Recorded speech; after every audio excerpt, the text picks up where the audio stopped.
अस्सलाम वालेकुम। नहीं सर, अभी मैं लेके बताऊंगा आपको।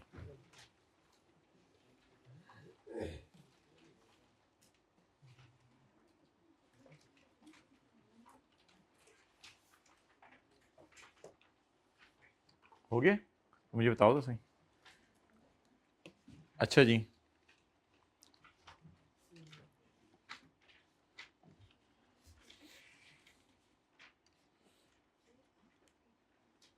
पास पेपर क्वेश्चन नंबर 10, ये मैंने खोल के रखा हुआ है कल से, पेज 682।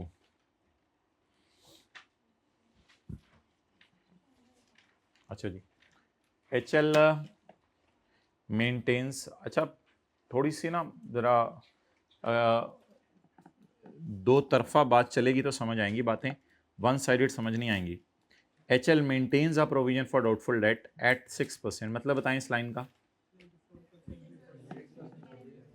मेंटेन्स का मतलब है यानी हर साल डेटर के 6% पे प्रोविजन कैलकुलेट करते हैं। भाई अब यहाँ पे रुक के ना, यहाँ पे रुक के थोड़ा सा पॉज लें। Provision for doubtful debt, accumulated depreciation account, defer tax और प्रोविजन फॉर वारंटी अकाउंट, ये अक्सर ट्रायल में ओपनिंग पड़े होते हैं, अक्सर क्लोजिंग पड़े होते हैं। कौन से अकाउंट सी? Provision for doubtful debt, provision for warranty और डेफर टैक्स और कम्युलेटेड डेप्रिसिएशन, ये अक्सर ट्रायल में ओपनिंग पड़े होते हैं या, और अगर इनमें कोई एंट्री हो गई है तो फिर उसमें अनएडजस्टेड क्लोजिंग भी कह सकते हैं। ओपनिंग होता है बिल्कुल सही ओपनिंग, क्लोजिंग होता है बिल्कुल सही क्लोजिंग, और अनएडजस्टेड होता है कि इनमें कोई इक्का दुक्का गलत एंट्री हो गई है, फिर उसको सही करना है। तो ये तीन चार चीज़ें हैं जिसमें हमें थोड़ा सा ज़रा एहतियात करनी होती है माय डियर। बाकी रिटेन अर्निंग भी कभी ओपनिंग होती है, क्लोजिंग होती है, वो आसान है पकड़ना। वो बता दें कैसे आसान है पकड़ना। अगर सेल्स और खर्चे आ रहे हैं तो क्लोजिंग है, और सेल्स और खर्चे नज़र आ रहे हैं तो ओपनिंग है, और अगर नहीं आ रहे तो वो। अब मैं डियर वो कह रहा है कि मैं मेंटेन करता हूं प्रोविजन डेटर के 6% पे। ज़रा डेटर पकड़ें 61,400, इस पे ज़रा लगाएं 5%, 6% लगाएं ज़रा, 36 मीन्स के अभी इस साल की प्रोविजन कैलकुलेट नहीं हुई, इस साल की प्रोविजन कैलकुलेट नहीं हुई। आपके जहन में कोई आर्गुमेंट बता दें मुझे, तो बस यही पता चला है अभी तक इस साल की प्रोविजन कैलकुलेट नहीं हुई। मेंटेन करता है ना, तो फिर इस साल क्यों नहीं मेंटेन की तुमने? इस साल की प्रोविजन कैलकुलेट नहीं हुई, बस यहां से पता चल रहा है और कुछ नहीं है। तो ये थोड़ा सा फाइनल अकाउंट में ना चलाना होता है, ऊपर से चीज को नजर मारना होता है दो तीन चीजों में। ऑन यकम फरवरी 17 IS 10, अब आपने बताना एडजस्टिंग है नॉन एडजस्टिंग है। ऑन यकम फरवरी 17 a customer owing 10 million was declared bankrupt, और उसके 20% पैसे इंशाल्लाह आ जाएंगे। बैड डेट में डालना कितना है पहले तो ये बता दें। 8 8 8 10 इंटू 20% 8 डालना है या नहीं डालना, एडजस्टिंग या नॉन एडजस्टिंग? एक्सेलेंट। डेटर और इन्वेंट्री के बारे में अगर सवाल साइलेंट हो और वजह ना बताए कि साल के बाद क्यों नुकसान हुआ, तो एज्यूम करेंगे साल के एंड पे भी जाते तो भी इतने का ही ये बिकना था, तो इसलिए it will be an adjusting event. Okay, अब प्रोविजन के बारे में क्या डिसाइड हो गया ट्रायल देख के? पूरी बहस करें मेरे साथ। प्रोविजन के बारे में क्या डिसाइड हो गया ट्रायल देख के कि ये प्रोविजन क्या है? ओपनिंग है। चलें जी, डेटर का अकाउंट और प्रोविजन का अकाउंट। आई डोंट नो क्या है, डेप्रिसिएशंस की वर्किंग एक दफ़ा हमने की थी, कोई मसला नहीं, फ्रेश तरीके से शुरू करते हैं, वर्किंग 1 2 कर लेते हैं आप। अच्छा जी, डेटर्स का बैलेंस बताएं सवाल में जो 6142। प्रोविजन के साथ मैं ब्रॉड डाउन क्यों लिख रहा हूं? क्योंकि मेंटेन होती है 6% पे, और डेटर के कैरेट डाउन पे 6% लगा के बराबर नहीं आ रही थी, डेट्स वाई ओपनिंग है, क्लोजिंग नहीं है जी।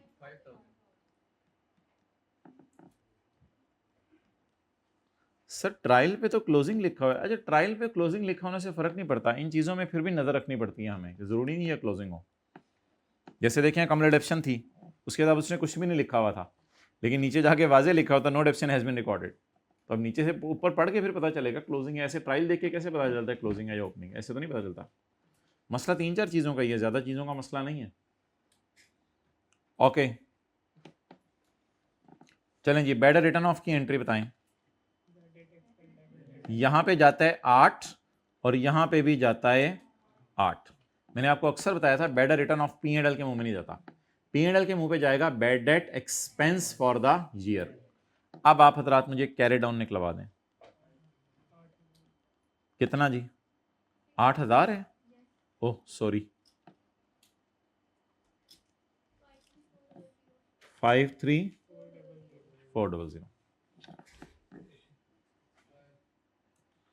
अच्छा जी, अब कैरी डाउन इसका भी निकाल लें माय डियर।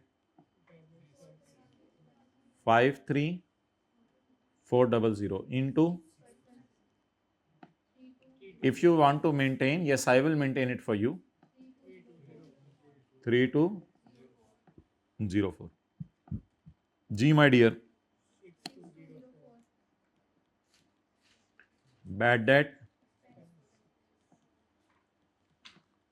जी 6204।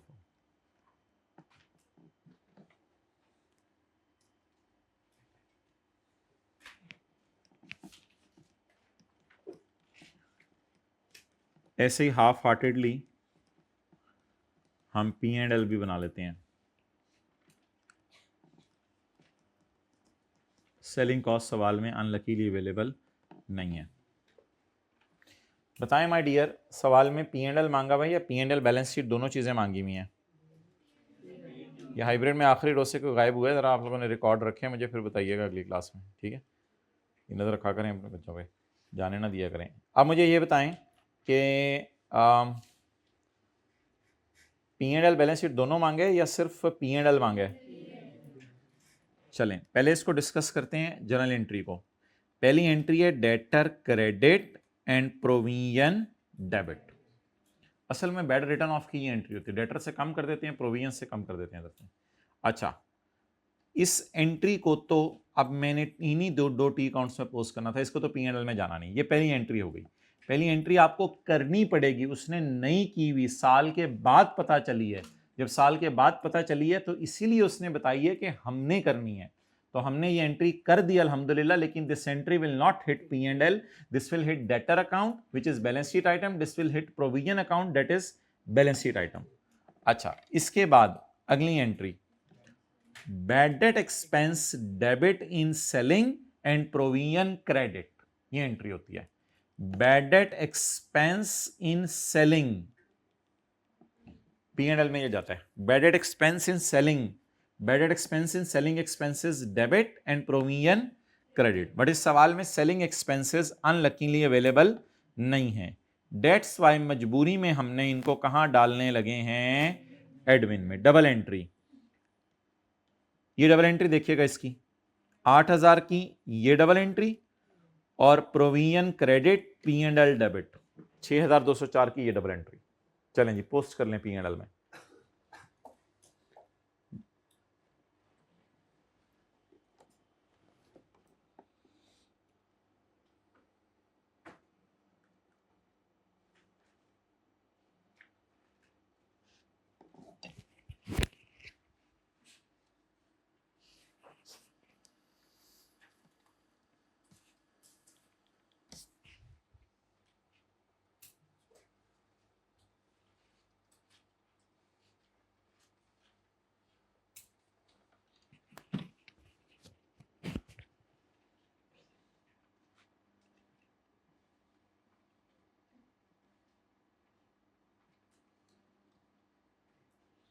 ओके, ये रिक्वायरमेंट कौन सी सॉल्व होगी?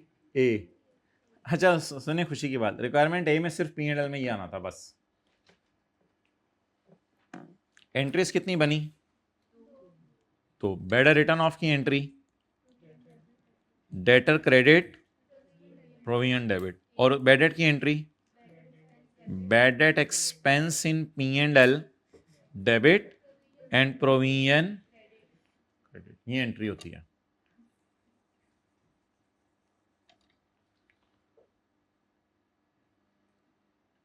अब उसमें आपकी मर्जी है, रिक्वायरमेंट 2 में आपने कैरिंग अमाउंट टैक्स बेस कैसे लेके जानी है। इसमें दोनों तरीके अवेलेबल हैं, जो भी आप तरीका पसंद करें। एक तरीका ये है कि डेटर को ले जाएं और दूसरा तरीका ये है कि प्रोविजन को ले जाएं। ये दोनों तरीके आपको आने चाहिए। डेटर मुझे बता दें अकाउंटिंग वालों की नज़र में 53,400 माइनस 3 तो 0,4। अकाउंटिंग वालों की नज़र में मुझे बता दें डेटर 53,400 माइनस 3,200 मानते हैं नहीं मानते, बताएं। 50 और टैक्स बेस एक्सेलेंट 53,400, क्योंकि टैक्स वाले प्रोविजन को अगर आपने इस तरह नहीं करना तो एक दूसरा तरीका भी है। इधर आप लिख लें 32 और इधर 0, दोनों तरीकों से डिफरेंस सेम आएगा।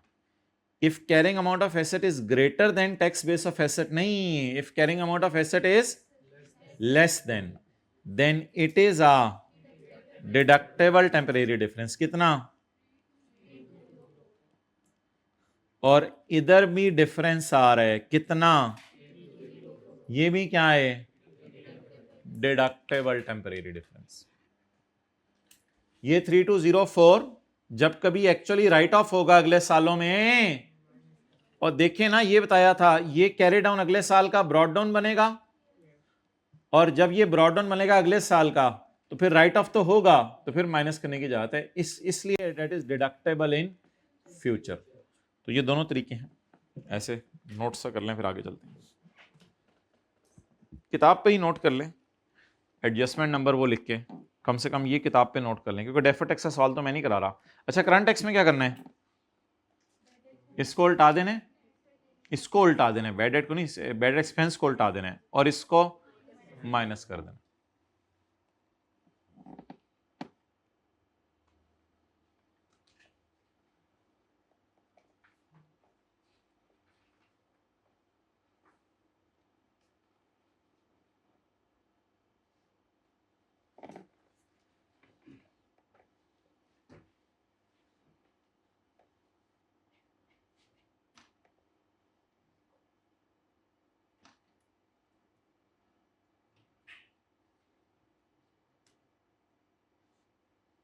चलें आगे।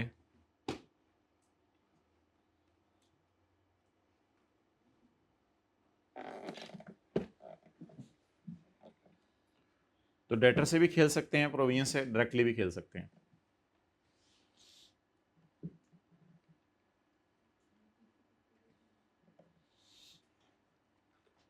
The long term loan of 75 million was obtained on January 16, हमारे साल के पहले दिन, टू फाइनेंस द CWIP। तो बता दें फिर ये लोन स्पेसिफिक लोन बन गया और इसकी बोरोइंग कॉस्ट को कैपिटलाइज करेंगे। HL capitalises the finance cost on such loan in accordance with IAS 23। However tax वाले कहते हैं कि इसको कहाँ डाल दो? एक्सपेंस में डाल दो। ये तो रिक्वायरमेंट बी है। रिक्वायरमेंट ए की एंट्री बता दें हाथ खड़ा करके, जो मैं जाके अपने बैलेंस शीट और P&L में कर लूं। हाथ खड़ा करके माय डियर, हाथ खड़ा करके, बी कॉन्फिडेंट। CWIP डेबिट, मेरा बेटा आगे बोलो। CWIP debit, interest expense debit, या तो इंटरेस्ट एक्सपेंस डेबिट करो या CWIP डेबिट करो, पहले ये डिसाइड कर लो। CWIP डेबिट, और ये कहां लिखा हुआ है इंटरेस्ट पेएबल है? अभी तक पे नहीं हुआ, कहां लिखा हुआ है पेएबल है? तो कैश की एंट्री तो अकाउंटेंट नहीं भूलता, कैश की एंट्री तो अकाउंटेंट नहीं भूलता। अल्हम्दुलिल्लाह एंट्री हुई भी है। अब आप लोग कह दें एंट्री नहीं हुई, इसका मेरे पास कोई हाल नहीं है। इंटरेस्ट पे हुआ है साल के एंड पे, उसकी entry interest debit cash credit की बजाय CWIP debit cash credit entry हो गई है। उसने कहाँ लिखा है कि मैंने कोई गलती की है या कुछ ऐसा हुआ है? तो इस पर अगर आपके जहन में कोई चीज़ आ रही है तो मुझे तो लग रहा है ये एंट्री होगी भी है। रिक्वायरमेंट एक एतबार से इस एडजस्टमेंट को इग्नोर करेंगे। P&L में अब हमने कुछ नहीं लेके जाना, जो कुछ जाना था वो बैलेंस शीट में वही ले गया हुआ है।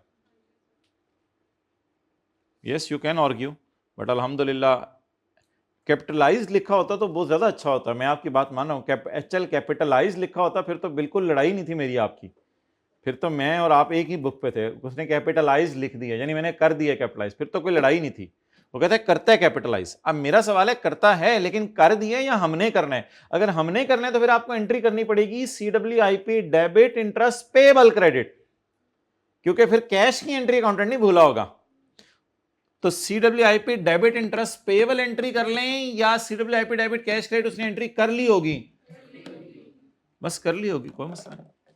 अब सिर्फ जब हमने सवाल सॉल्व करना था किसका, डेफर टैक्स, तो उसमें आपने मैंने कहा था CWIP को ना लेके जाया करें, वो तो लंबा स्यापा होता है, इसमें इंटरेस्ट पड़ा हुआ है, तो CWIP को ना लेके जाया करें। जब आपने रिक्वायरमेंट बी करनी होगी तो रिक्वायरमेंट बी में आसान सा काम कीजिएगा आप लोग, इसी एडजस्टमेंट के आगे मैं छोटा सा लिख देता हूं। जब आप वो रिक्वायरमेंट कीजिएगा तो आप लोग रिक्वायरमेंट बी सॉल्व करते हुए कैरिंग अमाउंट में डाल दीजिएगा 7.5। हाँ 75 इंटू 10%, ऊपर 10% तो ऊपर लिखा हुआ था, ड्रामे नीचे ही दे देता यार, ऐसा कंफ्यूजिंग सा। 75 इंटू 10% और टैक्स बेस 0। और करंट टैक्स की वर्किंग में बताएं जल्दी बताएं। However, it is admissible as expense under the tax laws। तो करंट टैक्स की वर्किंग में 7.5। मैंने जब क्लास में समझाया था मैंने कहा था ऐसे करें, इसको बराबर लिखें और फिर मैंने कहा था इसको उठाकर खर्चे में ले जाएं क्योंकि ये खर्चा मान रहे हैं। बस ये है माय डियर, नोट करना है तो कर लें। डेप्रिसिएशन खुदा दा खौफ करो CWIP। अच्छा जी बोलें बोलें, और कौन बोल रहा था? चलें हाँ जी बोले, जैसे भी मर्जी कर लें, रुपीज इन 1000 में कर लीजिएगा, वो खैर है, ये मिलियन में हो गया, रुपीज इन मिलियन छोटा छोटा लिख लें। चलें जी आगे चलें। तो रिक्वायरमेंट ए में क्यों नहीं हिट होना? एंट्री कर ली हुई है और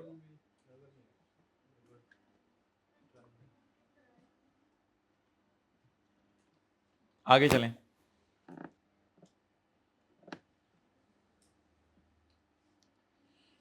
0.6 की जनरल एंट्रीज करते हैं, ओरिजिनल वाली।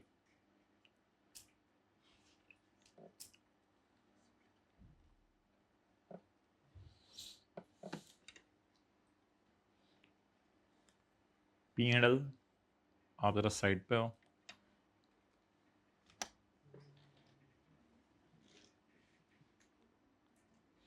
ये जी IAS 12 के अंदर एडजस्टमेंट की हुई है, इसका टी काउंट आपने बना लिया अगर आपको याद है तो। IAS 12 के अंदर ये एडजस्टमेंट की हुई है, जल्दी से इसका टी काउंट बना लें। कोई बैलेंस ट्रायल में भी इसका पड़ा हुआ है, इसका टी काउंट बना लें। वर्किंग नंबर 3 आज की।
हो गया, बन गया।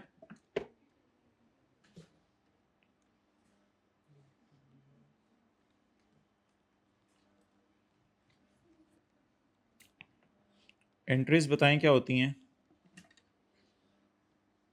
Brought down, carry down, expense, cash. HL sells goods with a 1-year warranty and it is estimated that warranty expenses are 3% of annual sale. अच्छा, IS 37 के 2 सवालों में उसने वारंटी इस तरह निकलवाई थी, उसने कहा था कि जो चीज़ें बिकी हैं उनमें से 5% वापस आ जाएंगी, छोटी रिपेयर इतने की होगी, बड़ी रिपेयर इतने की होगी, मॉडरेट रिपेयर इतने की होगी। लेकिन इसका अजीब ही तरीका है प्रोविजन निकालने का। ये कह रहा है बस सेल का 3% चीज़ें वापस आ जाएंगी। वो मर्जी तेरी, अब मैं क्या कर सकता हूँ। सेल की कितने % चीज़ें वापस आ जाएंगी? सेल में कोई एडजस्टमेंट तो है नहीं, लेकिन अगर सेल में कोई प्लस माइनस होता वो करके फिर सेल की फिगर लेनी थी। तो warranty expenses are 3% of annual sale. Actual payments during the year amounted to 2.5 and 8. कितना हो गया? 2.5 and 8 टोटल जी 10.5। यार पता नहीं है मैं दीवाना हूं या मैं दीवाना हूं।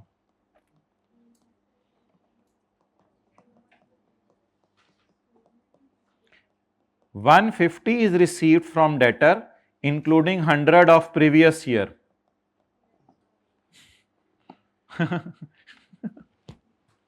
तो क्या मसला है इसमें? पिछले साल डेटर नहीं पैसे देते? नहीं सर, ये क्या बात हुई सर? नहीं नहीं नहीं, $50। 150 is received from debtor including 100 of previous years and 50 of current year. तो क्या कहीं 100 वालों को पैसे ना दें, बस 50 वाले दें पैसे? अजीब बात करते हैं।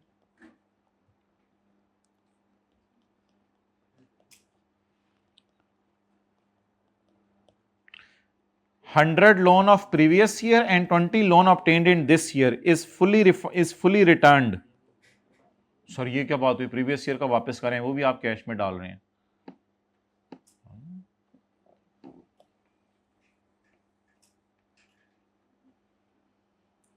आज तुम खुला टाइम लेके आए हैं, बस यही सवाल करना था। जितनी मर्जी इस पे बहस करें, इसलिए खुला टाइम है, कोई मसला नहीं। तो actual payments during the year against voluntary claims of products sold during the year में से भी कुछ आ गए और प्रीवियस ईयर में से भी कुछ हो। यार दोनों को करके देंगे, पुरानों को भी सही करके देंगे, अभी वालों को भी सही करके देंगे। फ्यूचर वालों ना आ जाना, वो तो अभी बेची नहीं तुम्हें चीजें।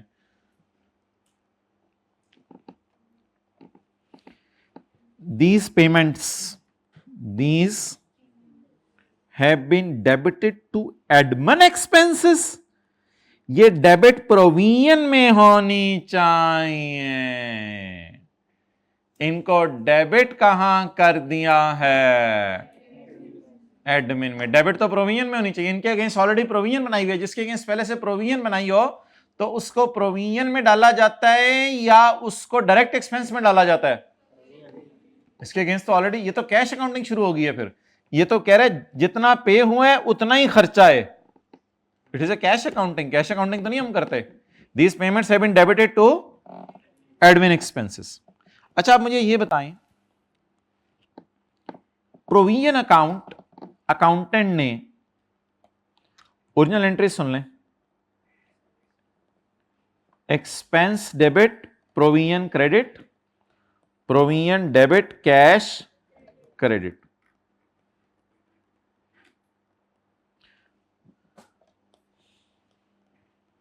अकाउंटेंट ने क्या किया है? Payments have been debited to, payments को डेबिट कर दिया एडमिन एक्सपेंसेस में। अच्छा, वैसे ये आप लोगों को पता है ये ओरिजिनल एंट्रीज होती हैं? ये किसी को पता हो? IS 12 में पढ़ी थी। Expense debit, provision credit, provision debit, यही 4 एंट्रीज तो नहीं होती ना। ब्रॉड डाउन कैरी डाउन की तो कोई एंट्री नहीं होती। खर्चा debit, liability credit, liability debit, ये अंदाजे की बेस पे हो जाता है, ये एक्चुअल पेमेंट की बेस पे हो जाती है। यही एंट्रीज थी ना। IS 12 में प्रोविजन फॉर ग्रेचुटी अकाउंट बनाया है, IS 12 में प्रोविजन फॉर वारंटी अकाउंट बनाया है, यही एंट्रीज होती हैं। मुझे बताएं अकाउंटेंट ने क्या एंट्री की है? अकाउंटेंट ने क्या एंट्री की है? These payments have been debited to, accountant ने पेमेंट को एडमिन में डाला है। अच्छा, मेरे ख्याल से ना अकाउंटेंट ने फिर सेल का ना 3% भी खर्चों में डाला होगा।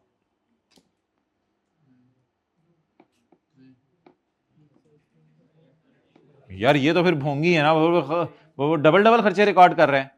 अब ये ना एज्यूम करेंगे अकाउंटेंट ने सेल का 3% भी खर्चों में डाल दिया है, और वैसे भी ये नॉन कैश एंट्री है। कैश एंट्री के बारे में हम एज्यूम करते हैं अकाउंटेंट ने मिस कर दिया है। ये कौन सी एंट्री है ऊपर वाली? ये तो ब्लंडर होगा ना कहना कि अकाउंटेंट ने पेमेंट्स को भी खर्चे में डाला और अकाउंटेंट ने सेल का 3% भी खर्चे में डाला। करना क्या था? सेल का 3% खर्चे में डालना था और पेमेंट्स को प्रोविजन अकाउंट में डालना था। करना तो यह था ना कि सेल का 3% की प्रोविजन बनानी थी और उसमें से जितने एक्चुअल आ गए उनकी प्रोविजन खत्म करनी थी। करना यह था। कर क्या दिया? द पेमेंट्स, ओरिजिनल से ही समझ सकते हैं ना हम चीज, ओरिजिनल कोई मैं देखूंगा। The payments have been debited to, मुझे तो लग रहा है इससे कि इट मींस द सेल का 3% is not debited in expenses. तो सेल का 3% उसने नहीं डाला।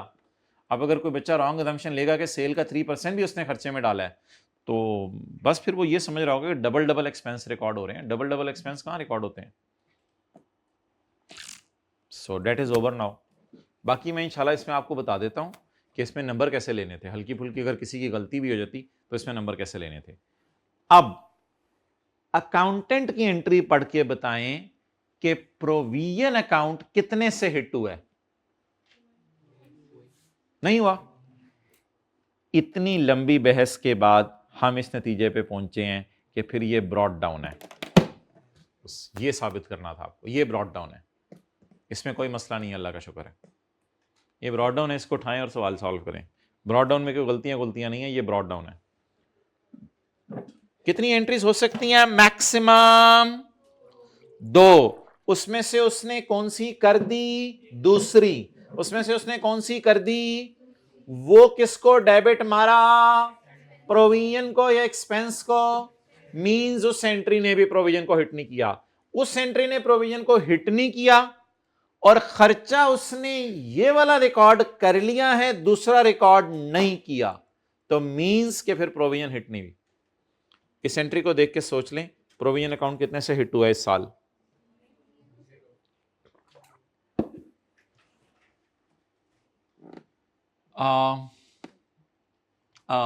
इधर देखें, अगर वो ये कह देता ना कि उसने प्रोविजन अकाउंट में has been debited to provision, payments को उसने प्रोविजन अकाउंट में डाल दिया है, फिर मैं आपको कहता कि ट्रायल से उठाएं बैलेंस प्रोविजन का।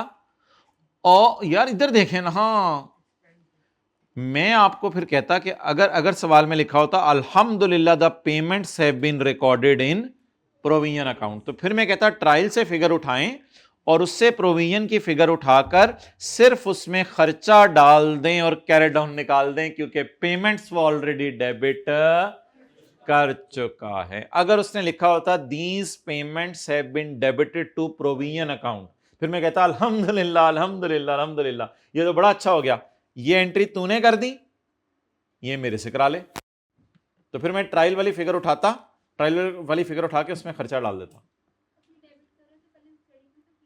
क्या चीज? प्रोविजन को डेबिट कर ही नहीं। अच्छा वो अगर फिर बताता उस सवाल में, मेरे ख्याल से वो उसमें फिर बताता कि खर्चा कितना बुक किया। डन जी, चलें नोट करें, फिर रेक्टिफाइंग एंट्री में आपको करवाता हूं। प्रोविजन नहीं है, ले जाओ भाई मोबाइल, जल्दी से करो। अच्छा जी, आप बता दें ट्रायल से क्या उठाना है? कितना? 10,000। ओहो सॉरी यार, वेरी सॉरी, 10,000। अच्छा जी चलें अब आगे। अब यार वो आप लोगों ने लाइन पढ़ी थी कि 1 ईयर वारंटी है, अगर 1 ईयर वारंटी ना लिखा होता ना फिर कोई टेंशन नहीं थी। अब मुझे बताएं कितने लोगों के आने का चांस था पिछले साल वाले, उसमें से कितने आ गए, कितने आ सकते हैं? 2000। लेकिन जब आएंगे तो हम उनको क्या कहेंगे कि तुम्हारी वारंटी क्या हो गई है? एक्सपायर। ब्रॉड डाउन में आपको पता है कौन से मोबाइल पड़े होते हैं जिनके ईयर एंड तक साल गुजर चुका हो? तो जब वो आएंगे, ये वाला कॉन्सेप्ट कराया था, शायद आपको याद हो जब वो आएंगे तो उनको हम एक जवाब देंगे, बेटा बाहर निकलो, तुम्हारी वारंटी का अरसा पूरा हो गया है। तो मैंने कहा था एक काम कर लें, 3% सेल का निकाल के, सेल कितनी है 6020 सेल का 3% निकाल के, इसमें से वो जो, अल्लाह आपका भला करे, वो जो मैं बताता हूं 2500 और 8000, वो जो 2000 की खुशी है वो रिकॉर्ड कर लें। ये 2000 की खुशी क्यों है? लाइबिलिटी कितनी थी मेरे कंधों पे? अंदाजा क्या था? पिछले साल वाले मोबाइल कितने सही होने आएंगे, उसमें से कितने आ गए, कितने नहीं आएंगे। असूली तौर पे ना ये 2000 मुझे इधर डालना चाहिए, सारे देखें इधर। 10,000 की लाइबिलिटी, 8,000 पे हो गई और 2,000 की खुशी, प्रोविजन डेबिट P&L क्रेडिट। लेकिन मैंने कहा था बेहतर है खुशी को नेट कर दें गम से। कितने लोगों को याद आ रही है बात? खुशी, अब लॉजिक भी सुन लें। पेबल कितना 10,000, पे कितना हो गया, और अब पे होना भी नहीं, इसी को कहते हैं full and final settlement. Full and final settlement हो, अब वो आ नहीं सकते, तो मुझे खुशी कितनी हो रही है 2,000 की। क्या ये खुशी को P&L में डाल दूं या खर्चों से नेट कर दूं? खर्चों से नेट करने का फायदा पता है क्या होगा? खर्चों से नेट करने का फायदा ये होगा कि करंट टैक्स की वर्किंग में भी ज्यादा फिगर्स नहीं आएंगी, बस सिंपली एक फिगर आ जाएगी, तो काफी ज्यादा फायदा होगा। तो इसको खर्चों से नेट कर दें। खर्चा कितना? 3% ऑफ सेल। ये तो हमारे साल की सेल का मसला है, और पिछले साल की एडजस्टमेंट करें, इसे कहते हैं चेंज इन एस्टीमेट। एस्टीमेट बदल गया, तो चेंज इन एस्टीमेट को प्रोस्पेक्टिवली डील करते हैं, रिट्रोस्पेक्टिवली? प्रोस्पेक्टिवली। पिछले 10,000 आने थे, 8,000 आए, 2,000 की खुशी इसी साल बुक कर लें, पिछले सालों में जाके ना छेड़ें इसको, प्रोस्पेक्टिवली चलें। अब इसको ओवरऑल बता दें क्या आ रहा है, तो छोड़े ना, 4042 नहीं छोड़ें, बस कैरी डाउन 3542।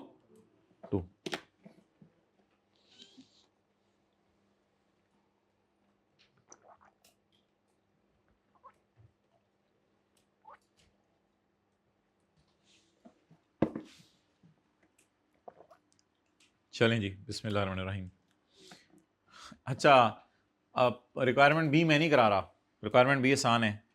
करंट टैक्स में खर्चा उल्टा के कैश माइनस कर दें, कैरिंग अमाउंट ये आएगी और टैक्स बेस 0, बस खत्म। अच्छा, और मैं पता क्या कहना चाह रहा था आपको? मैं ये कहना चाह रहा था यार, ट्रायल से ना मैक्सिमम बच्चों ने ये 10,000 उठा लिया था जब उन्होंने अकाउंट शुरू करना था, उन्होंने ये उठा लिया था, और मैक्सिमम बच्चों ने सेल का 3% खर्चा बुक भी कर दिया था।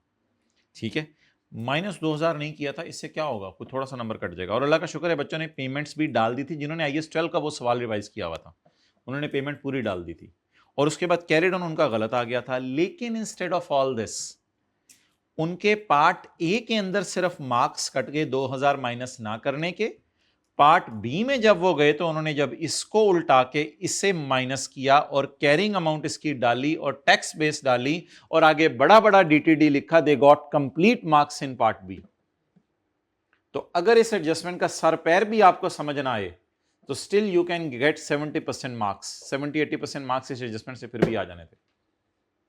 जिस किसी ने समझ लिया कि ये बोरिंग कॉस्ट कैपिटलाइज मैंने करनी है, उसने कैपिटलाइज कर दी, लेकिन अल्लाह का शुक्र है IAS 12 के एतबार से वो नंबर ले गया। बैडर रिटर्न ऑफ, अल्लाह का शुक्र है इधर लोगों ने रिकॉर्ड किए थे बैडर रिटर्न ऑफ, प्रोविजंस के कैरी डाउन्स भी लेके गए, उनकी टैक्स बेस भी 0 रखी। जो मर्जी हो जाए, you can still get 50% marks in every question, बस आखिर तक हाथ पांव मारना होता है। हाँ, ये कि फिगर्स इधर निकलनी मुश्किल हो जाए और फिर आप कैरी डाउन ना निकालें तो फिर IAS 12 के इजी मार्क्स लूज करके आ रहे होंगे। जब इधर गलत भी निकल आए फिगर्स तो कैरी डाउन मस्त निकाल के आए, ताकि कैरिंग अमाउंट लिखने के नंबर मिले पूरे, टैक्स बेस लिखने के 0, टैक्स बेस 0 लिखेंगे पूरे नंबर मिलें, DTD गलत लिखने के पूरे नंबर मिलेंगे और उस पर DTA निकालने के पूरे नंबर मिलेंगे। वो तो इजी मार्क्स छुपे हुए हैं, चाहे आपकी सारी एडजस्टमेंट गलत है, वो इजी मार्क्स है, वो स्टिल मिलेंगे, उसको देने पड़ेंगे और कोई चारा नहीं है। गलत अकाउंटिंग डेफिशिएंट, गलत टैक्स डेफिशिएंट निकली हुई है, पार्ट बी में आपको पूरे मार्क्स मिलेंगे, पार्ट ए में उसके मार्क्स काट लेगा वो।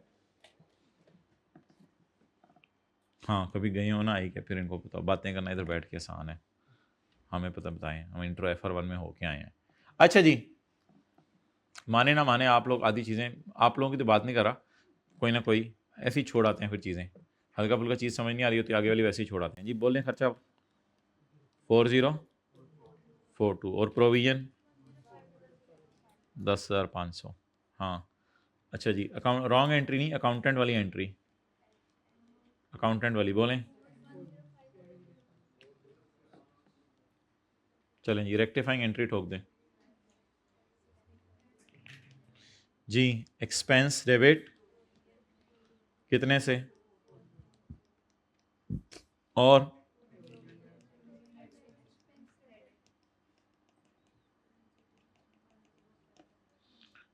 वन जीरो, तूने डाला था 10,500, मैंने कट दिया, अब मैं खर्चे में डालूंगा 4042। कितना कटें, 10,500, कितना पाएं, ये कहां से कटें और कहां से पाएं, P&L में खर्चों से कट दें और खर्चों में इतना डाल। अच्छा वैसे have been debited to expenses, इसमें पड़ा कितना हुआ है, have been debited to expenses, have been debited to admin, और जितना भी है चलो, पड़ा कितना हुआ है इसमें, पड़ा कितना होना चाहिए था, सेल का 3% माइनस 2,000, पड़ा ये होना चाहिए था, और पड़ा कितना हुआ है, तो बस ठीक है, इसको खर्चों से काटें। एंट्रीज P&L के एंगल से पोस्ट करना है, बैलेंस शीट तो मांगी नहीं, बैलेंस शीट मांगी भी होती तो क्या टेंशन थी यार, बैलेंस शीट में ये कैरिड ऑन चला जाना बस। अच्छा आप बोलें खर्चा डेबिट और खर्चा क्रेडिट, प्लस बेहतर है इसको भी वैसे डाला करें सेलिंग एक्सपेंसेस में, क्योंकि ये भी एक तरह का सेलिंग एक्सपेंस है, माइनस नहीं पहले कर दें, पहले उसकी गलती पहले सही करें, माइनस तुमने पेमेंट डाली हुई थी इससे निकालो, उसकी जगह सेल का 3% डाल दो, 4042। तो मैं सुबह से लगा हूं 4 एडजस्टमेंट्स, लेकिन P&L में उसका बस ये इफेक्ट जाना था, ये जो 3-4 एडजस्टमेंट्स आखिरी हैं P&L में ये जाना था, और 2 चीजें और गई थी अगर आपने पिछली क्लास ली हो, अकाउंटिंग डेप्रिसिएशन और अकाउंटिंग लॉस, टोटल 5 चीजें बस P&L में हिट होनी थी, बाकी अनएडजस्टेड फिगर्स आप घर से उठा लेंगे। इस तरह का क्वेश्चन किया था पास पेपर क्वेश्चन 11, पास पेपर क्वेश्चन 11 और 10 की 100% सेम रिक्वायरमेंट है, 11 में भी यही है P&L बनाएं, 10 में भी यही है P&L बनाएं, 11 में भी यही है नोट बनाएं IAS 12 का, 10 में भी यही है नोट बनाएं IAS 12 का, 10 और 11 100% सेम है, इसलिए 11 पूरा कराया था एक क्लास में 3 घंटे, फाइनल अकाउंट शुरू करने से ही 15 दिन पहले का कराया हुआ ये सवाल। ओके अच्छा अब मुझे ये बताएं कि मैं अगर P&L देखूं तो 6,000, 10,000 और 4,000 वाली फिगर ज़बानी याद कर लें, और देखें P&L पे कुछ भी नहीं हुआ हुआ, क्योंकि P&L में कोई एडजस्टमेंट्स ही नहीं थी जो ख़ास हिट होनी थी। क्वेश्चन नंबर 10,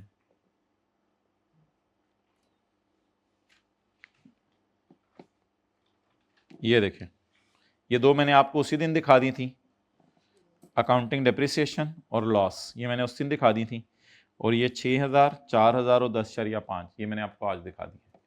इसके अलावा अगर मैं ये सब काट दूं तो ये P&L की अनएडजस्टेड फिगर्स हैं जो वहाँ गिवन थी।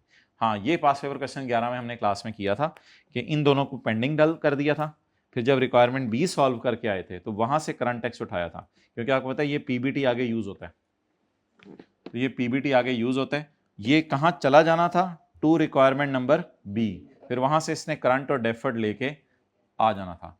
लेकिन जो क्वेश्चन नंबर पास पेपर का क्वेश्चन 11 था उसमें कैरिंग अमाउंट और टैक्स बेस का डाटा अवेलेबल नहीं था, इसलिए डेफर्ड टैक्स P&L अप्रोच से निकालना पड़ा था, इसलिए वन चीजें पता है आपको याद करा रहा हूं, उसमें डेफर्ड टैक्स नई अप्रोच से निकालना पड़ा था, एडजस्टेड अकाउंटिंग प्रॉफिट और टैक्सेबल प्रॉफिट, क्योंकि उसमें कैरिंग अमाउंट और टैक्स बेस का डाटा अवेलेबल नहीं था। इस सवाल में अल्लाह का शुक्र है सारा डाटा अवेलेबल है, इसलिए इस सवाल में हम बिल्कुल कोई रिस्क नहीं लेंगे शॉर्टकट अप्रोच का, जब डाटा अवेलेबल हो तो हम प्रॉपर तरीके से सारा सवाल सॉल्व करेंगे और हम कैरिंग अमाउंट और टैक्स बेस की प्रॉपर बैलेंस शीट अप्रोच वाली कैलकुलेशन करेंगे।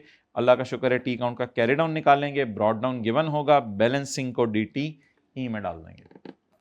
तो इधर हमने प्रॉपर तरीके से सवाल सॉल्व किया था। अच्छा, अब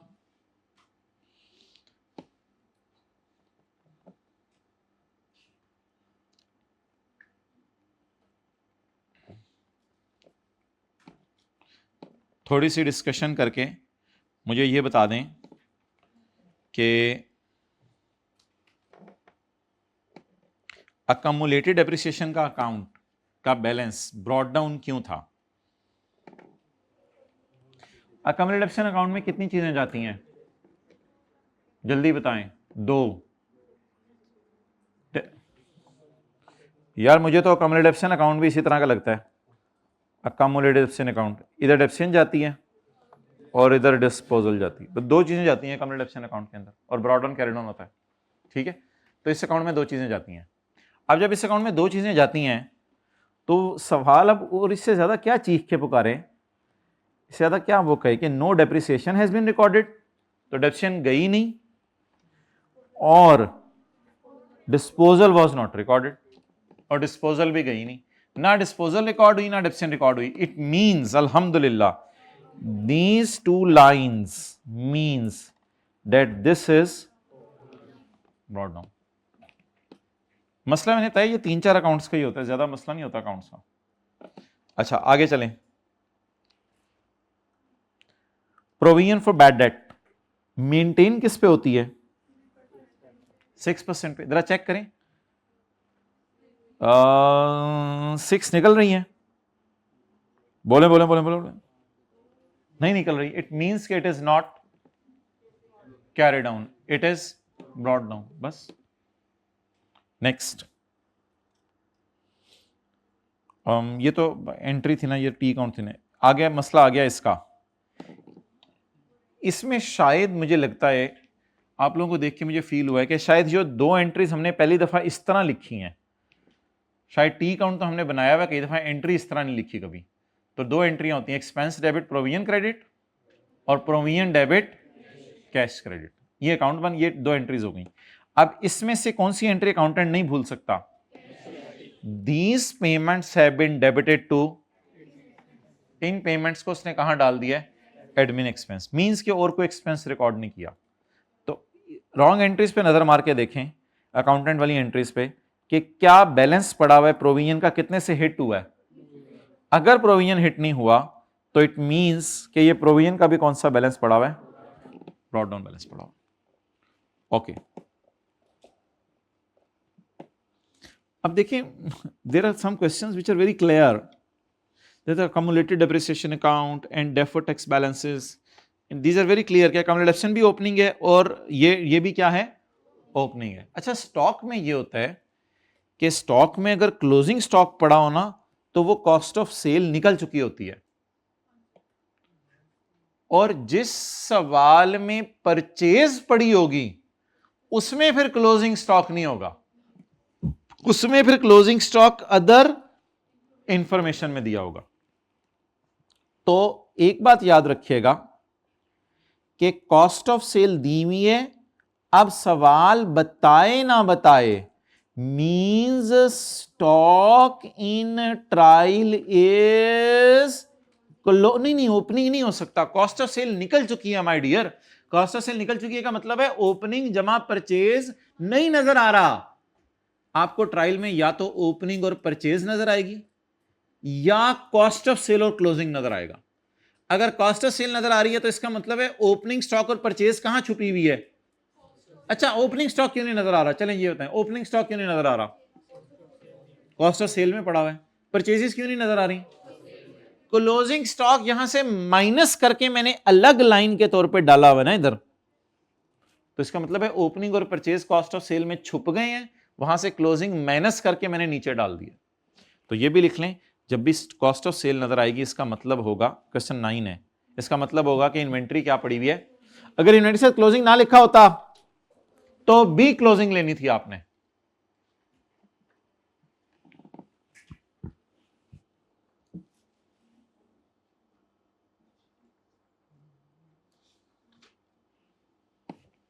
अब इस इन्वेंट्री की डबल एंट्री हमने क्यों नहीं की, डायरेक्ट बैलेंस शीट में क्यों ले गए थे, ट्रायल में नजर आ रही है, बट ट्रायल में नजर आ रही है तो फिर नहीं, क्लोजिंग की डबल एंट्री होती है, कॉस्ट ऑफ सेल में माइनस होती है और उधर होती है, इधर तो कॉस्ट ऑफ सेल निकली पड़ी है। चलिए एक और सवाल दिखाता हूं, ये सवाल जरा मुझे देख के बताएं, क्वेश्चन 8 कि इसमें स्टॉक कौन सा है। ओ तेरी खैर यार, इतना अच्छा एग्जामिनर लिखा हुआ है, सॉरी यार, क्लोजिंग इन्वेंट्री लिखा हुआ है, लेकिन क्यों क्लोजिंग थी, कॉस्ट ऑफ सेल पड़ी हुई है, कॉस्ट ऑफ सेल पड़ी हुई। लेकिन if you watch in pass paper, हाँ ये सवाल हमने किया नहीं हुआ यार, इस सवाल में देखें ओपनिंग स्टॉक पड़ा हुआ है और परचेजेस पड़ी हुई हैं, तो इसमें फिर आपको क्लोजिंग स्टॉक नजर नहीं आएगा क्योंकि इसमें कॉस्ट ऑफ सेल नहीं निकली हुई। तो as per store record closing stock is 8500, तो क्लोजिंग स्टॉक इसमें फिर नीचे जाके पड़ा हुआ है। तो जब कॉस्ट ऑफ सेल नजर आ रही है तो ट्रायल में क्लोजिंग स्टॉक है, और जब परचेज नजर आ रही है तो ट्रायल में। फिर अब हम करेंगे क्या, इसकी डबल एंट्री करेंगे, इसको बैलेंस शीट में भी शो करेंगे और कॉस्ट ऑफ सेल निकालते हुए माइनस भी करेंगे।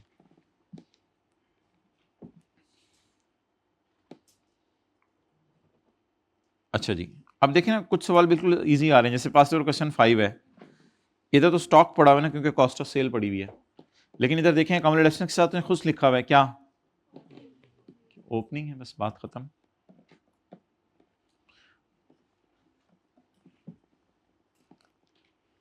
बस ठीक है, क्लोज करें जाएं क्या। IFRS 15 जरा मुझे रिवाइज करा दें, सुबह सुबह क्या किया था, नहीं बताएं ना क्या किया था। सुबह सुबह आते ही हमने परसेंटेज ऑफ कंप्लीशन निकाली थी कोशान वाले सवाल की। वो परसेंटेज ऑफ कंप्लीशन हमने किस फिगर को किससे डिवाइड किया था, किसी को याद हो, 28 को 26 को 40 से डिवाइड किया था। तो परसेंटेज ऑफ कंप्लीशन निकाल के सेल को भी उस पर रिकॉर्ड किया था और कॉस्ट ऑफ 2 एंट्रीज करके उनसे पहले एक एंट्री मारी थी इन्वेंट्री डेबिट, और वो उस फिगर से मारी थी जो सवाल के अंदर आ रही थी। इस तरह के फिर हमने दीवानावार 4 सवाल किए और पास पेपर का एक ट्रिच मीर वाला सवाल भी कर दिया हमने, जिसमें कोई कैश आ रहा था 11 मिलियन का, वो गलती से सेल में चला गया था। ये कॉन्सेप्ट हमने क्लोज करके आखिरी बात ये की थी, अगर सेलर सर्विस दे और कस्टमर साथ साथ कंज्यूम करे तो भी पीओ ओवर टाइम, अगर सेलर एसेट क्रिएट करे और कस्टमर कंट्रोल करे साथ साथ, जैसे जैसे इनहैंस हो रहा है वैसे वैसे, तो भी पीओ ओवर टाइम। और तीसरा हमने पढ़ा था कि सेलर ऐसा एसेट बना रहा है या कॉन्ट्रैक्ट में लिखा हुआ है कि किसी को नहीं बेचा जा सकता, या उस एसेट की नेचर ऐसी है कि किसी को नहीं बेचा जा सकता, और अगर कस्टमर कैंसिल करे कॉन्ट्रैक्ट तो कस्टमर कैंसिल करने पे ये वादा करे कि मैं कॉस्ट प्लस प्रॉफिट आपको धूरे काम का दे के जाऊंगा। तो इन तीनों सूरतों में सेलर रेवेन्यू रिकॉर्ड करे ओवर टाइम।